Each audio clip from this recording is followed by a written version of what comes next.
Nalotti Tibor, ugye a táncegyüttes vezetője. Idén vagytok 25 évesek, jól tudom? Igen, szép jó napot kívánok mindenkinek!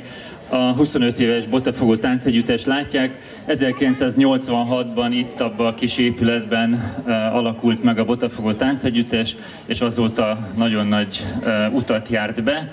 Idén lesz egyébként egy 25 éves évfordulós gála estünk a Nemzeti Táncszínházban, október 29-én. Hogyan lehet veletek kapcsolatba kerülni, utánpótlás lehetőség? Tehát kérdezzük mindazok nevében, akik szeretnék, hogy a csemeték hasonló pályán tudjanak elindulni.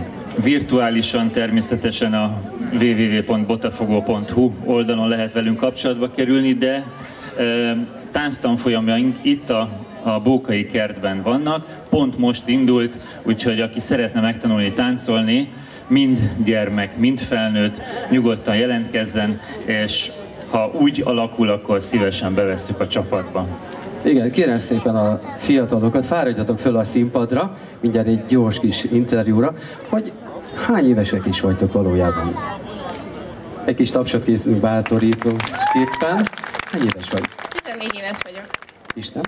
Én egyel kevesebb, mint ő. Tehát 13. Mióta táncoltok?